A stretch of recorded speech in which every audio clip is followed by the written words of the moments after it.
अस्सलाम वालेकुम। Hello my YouTube family, कैसे हैं आप सब लोग। उम्मीद है आप सब खैरियत से होंगे। बाकी की वीडियो शुरू करने से पहले कर लेती हूँ मैं आज की प्यारी सी बात, और वो है मरीज़ के लिए खुशखबरी, यानी कि एक अच्छी बात मरीज़ के लिए। रसूलुल्लाह सल्लल्लाहु अलैहि वसल्लम ने फरमाया, जब कोई बंदा बीमार होता है या वो सफ़र में जाता है तो इसके वो तमाम अमल लिख दिए जाते हैं जो वो हालत क़याम और तंदुरुस्ती में करता था। यानी कि जितनी आप इबादत करते रहते हैं, जब आप तंदुरुस्त होते हैं, सेहतमंद होते हैं, जब आपकी सेहत अच्छी होती है और आपका जिस्म आपको इजाज़त दे रहा होता है, या आपके पास इतना वक्त होता है, आप कहीं मसरूफ़ नहीं होते, जैसे कि सफ़र में जाना या कोई ख़ास काम जिसकी वजह से आपको ऐसा हो कि आपकी कोई नमाज स्किप हो रही हो या कोई इबादत का टाइम स्किप हो रहा हो, तो अल्लाह ताला वो जानते हैं, मसलहत है इसमें, तो उसका सवाब नॉर्मल दिनों की तरह आपके अमाल में लिख दिया जाता है। जैसे कि आप बीमार हों या कोई ऐसी बीमारी खुदा न खास्ता आप पर तारी हो कि आप नमाज पढ़ने से या अपनी जो आपकी मुस्तकिल इबादत हैं जो आप करते हैं शब व रोज़ में वो ना कर सकें, तो उस वक्त पर अल्लाह ताला आपकी हाज़िरियाँ ज़रूर लगा देते हैं, क्योंकि उनको पता होता है कि अगर इसका जिस्म से इजाज़त दे रहा होता तो ये ज़रूर मेरी दरगाह में हाजिर होता।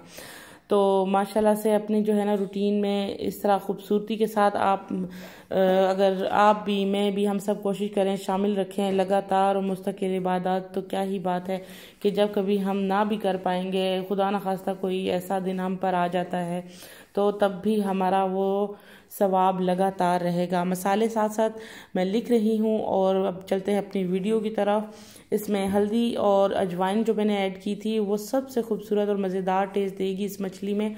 अजवाइन से ही इस मछली का टेस्ट बनेगा। कुटी लाल मिर्च और सब और दरदरा सा पिसा हुआ, मैंने घर का पिसा हुआ धनिया मैं हमेशा इस्तेमाल करती हूँ, वो भी बहुत ज़बरदस्त इसमें टेस्ट देगा। इसके अलावा ये इसमें मैंने ऐड कर दिया गरम मसाला, ज़ीरा, हल्दी, कुटी हुई और पिसी हुई लाल मिर्च। ये नॉर्मल से घर के मसाले हैं, लेकिन बस ये है कि अजवाइन और हल्दी की मिकदार थोड़ी ज़्यादा ही रखनी है, उसी से इसका टेस्ट और खुशबू बनेगा। चाइनीज़ सॉल्ट मैं इसमें ऐड कर रही हूँ, ये ज़रूर इसमें जाता है, इसके बगैर इसका वैसा फ्लेवर लाहौरी फ़िश टाइप का नहीं आएगा।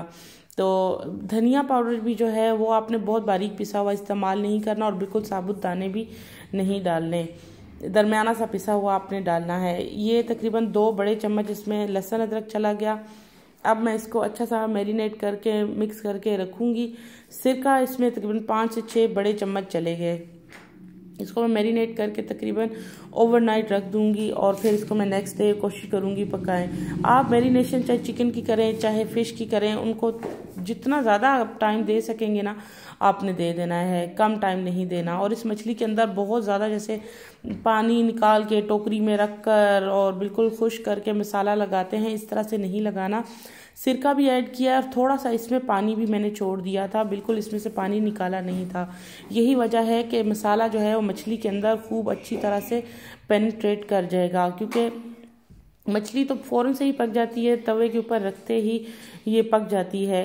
तो इस तरह नहीं करना कि बहुत जैसे कैसे मसाला हो कि जो अंदर ही ना इसके जा सके और अंदर फ्लेवर ना पहुंच सके, तो इसलिए पानी रखना है, क्योंकि पानी है जो वो मछली के अंदर तक मसाले को लेकर जाता है। ये देखें मैं इस तरह से मिक्स कर रही हूँ। अच्छा, इस मछली के अंदर मैंने आज रखी है सर की भी जो पीस होता है, बोटी होती है, वो भी मैंने अंदर रखी है, वो मैं आपको बताती हूँ कि क्यों। इसमें अभी मैं हल्का सा मैदा ऐड कर रही हूँ।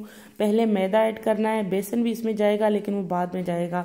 ये मैदा ऐड करके और हर चीज़ के साथ मैंने इसको रख दिया था मैरिनेट करके। ये देखिए बड़ा ही खूबसूरत और अच्छी सी लुक दे रहा है। जब मैं इसको तलने लगूंगी उस वक्त मैंने इसमें मैदा ऐड करना है, बेसन ऐड करना है। बेसन पहले ऐड नहीं करना, बेसन जब आप तलने लगेंगे उस वक्त उस मुनासबत से आप ऐड कीजिएगा कि मसाला जो है वो इसके ऊपर कोट सा हो जाए, ना कि एक बड़ी सी लेयर बना दे, बस हल्का हल्का इसके ऊपर लगा हुआ रह जाए। अच्छा, मैं आपको बता रही थी कि मैंने ये देखिए कितना खूबसूरत ऊपर एक लेयर सी बन गई है मछली के ऊपर मसाले की। अब हम इसको फ्राई करना शुरू करेंगे। बहुत ही खूबसूरत, बहुत ही मज़ेदार बनी थी ये मछली। आप इस तरह से ज़रूर ट्राई कीजिएगा, और अगर कोई चीज़ समझ ना आ रही हो तो ज़रूर कमेंट्स करके पूछ लीजिएगा कि ये किस तरह से हुआ था या इस तरह करके, तो फिर मैं आपको ज़रूर जवाब दे दूँगी। मैं अमूमन तमाम अपने कमेंट्स करने वालों को जवाब दिया करती हूँ। थोड़ी देर के लिए फिर मैंने इसको छोड़ दिया है, जब तक कि तवा गरम होता है और घी वगैरह मैं उस पर गरम करती हूँ, तब तक के लिए मैंने इसे फिर ढक के रख दिया है।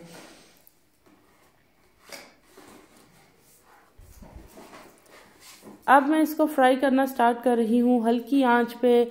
मैंने एक नॉन स्टिक सा हमारा तवा है, बड़ा फेवरेट मेरा, जिस पे बिल्कुल कोई चीज़ नहीं चिपकती, वो ले लिया है। और उसमें मैंने इतना ज़्यादा डूबा हुआ ऑयल नहीं रखना है, बस इसको मैं पलट कर ज़्यादातर मैं इसको दम पे ही पकाऊंगी। बहुत ज़्यादा जैसे कि डीप फ्राई मैं नहीं करूँगी इस फिश को। इस तरह से मैंने इसको पीस रख के इसको ऊपर से मैंने ढक दिया है ताकि स्टीम से अंदर तक गल जाए।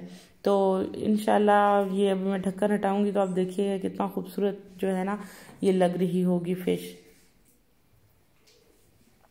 बिल्कुल हल्की हल्की आंच पे रखना है आपने, और आप देखिएगा कि ये बहुत ही मज़े की आज बनेगी फ़िश।